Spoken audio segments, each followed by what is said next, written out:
Hello, all. Very good day. So far, we have covered two topics in this training session of resume writing. The first is introduction about resume. Second is the importance of resume, right? And today we're going to be looking at the details to be included in a resume. So let's quickly move on to the slide. Uh, in today's session, we will see most important topic in resume writing. We will see what are the 8 types of information that should be included in a resume. First one is the name and the contact information or the header. Second is the summary or the objective that needs to be included in the resume. Third is employment history. Please note here, if you are a fresher, you might not have any employment history. This is applicable only for individuals who are already working in an organization and trying to look for a new opportunity. So if you are a fresher, you will not have this particular information in your resume. The next information is with regard to your skills and strengths. And then comes the education. Community involvement is something that is optional. You may or may not include this as part of your resume writing. Last but not the least are your awards and achievements that you would have received um, in your college or your schooling. Okay, let's look at each of these in detail in the forthcoming slides. Okay, the first one is a name and the contact information. It is the first requirement in a resume writing that we should include our full name in the resume. Right, so below the resume, below the name, you have to include your phone number or the contact information, the email address, and the residential address, a permanent mailing address, which you need to be including in the resume. Please note here when we say email address, it should be a professional looking email address. So when we say professional looking email address, it should not be a very uh, jazzy or funny. It should have your name details included in that and not anything like jack@gmail.com or anything related to such funny or jazzy email address. So keep it professional when you're having to include the email address in your resume writing. Okay. Next is your summary section. Here you can speak about uh, what is a career opportunity that you're looking for along with the educational qualification that you have, or you can just share your career objective. If you look at over here, if you're a fresher, you can say your recent finance graduate with training in maybe a tally course and seeking opportunity to perform a finance role. So that can be your summary section in case you are a fresher, right? Or if you're wanting to include a career objective, that is also something that you can include. So when you're speaking of an objective, it should speak about what kind of career that you're looking for and what are the skill sets and experience that you carry, which will match up to that career aspiration that you are having, right? So that's what you can include in your objective. So the second section in your resume writing can be your summary or your objective that you can include in the resume. Okay, let's look at the next set of details. The next important thing is your education. So in case you are a fresher and you do not have any work experience, so the primary detail that you would be including is your educational qualifications, right? So you can include your marks card, the university that you have attended, the year of pass out, and the percentage that you have received in each of the grades, like your 10th standard or your PU and your degree. You can include for all of those three. Second thing within education is if there are any activities that you have been involved at school or college, is something that you can include under your education.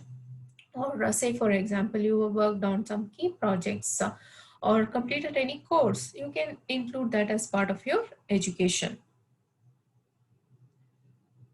Okay, so this is with regard to education. So if you're a fresher, you will not have work experience. So your primary details would be revolving around education. But if you're an experienced individual already working in some organization or some have some work experience, then your or majority of your resume will speak about your work experience and less of your educational qualification.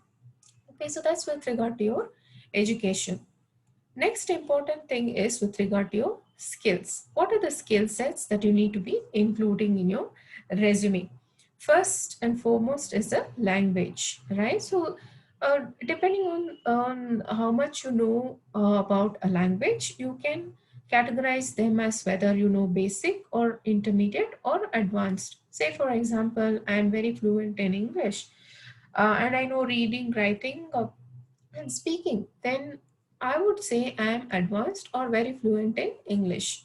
And say I know one other language, maybe a Kannada language, and I can only speak and understand, right? I cannot write, right? So in that case, I would say I might be an intermediate.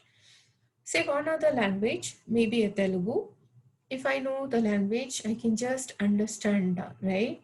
Some portion of it. So in that case, I will just say I'm basic, right? So that's with regard to your language skills.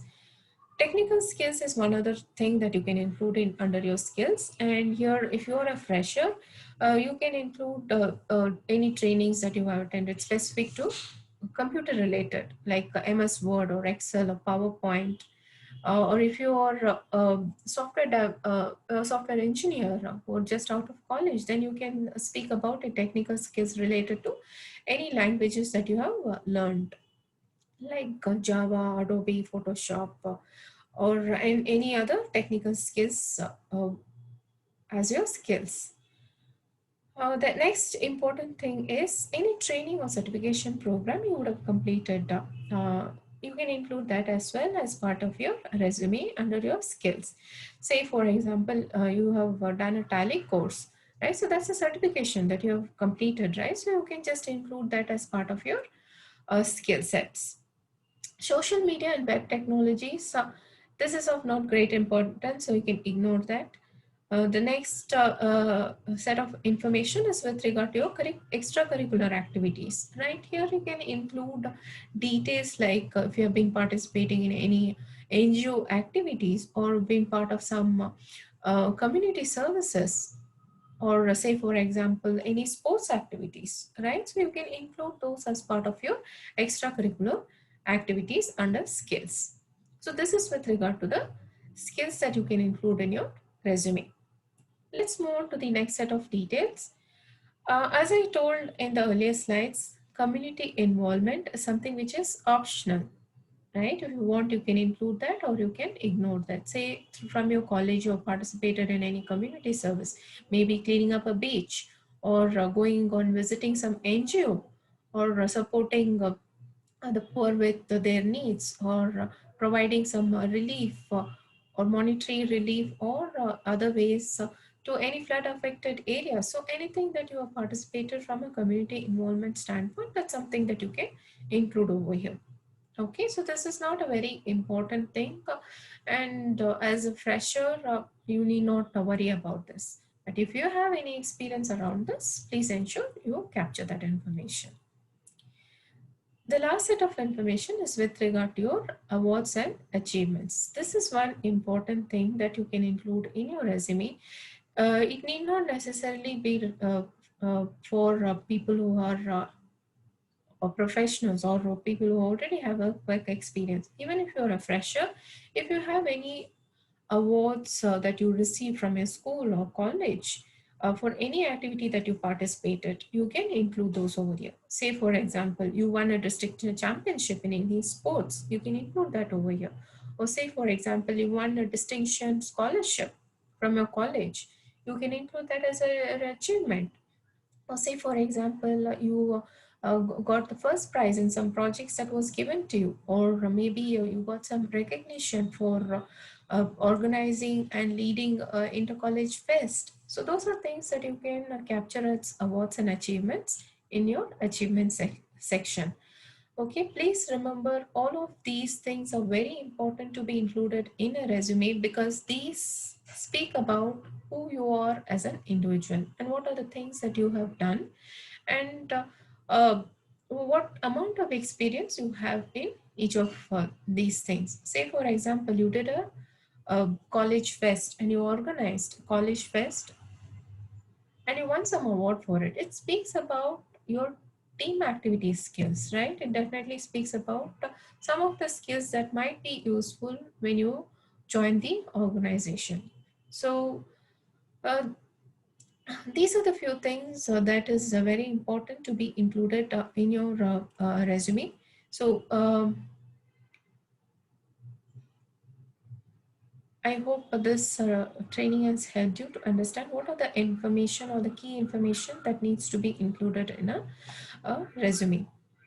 Okay, in the next coming session, we will see more about resume formatting and the do's and don'ts in a resume, along with reviewing some of the resume templates. Okay, thanks for watching today's class. We'll look forward for more to be shared with you guys. If you want any other training or related to resume writing, please leave your notes or comments in the comments box. Thank you.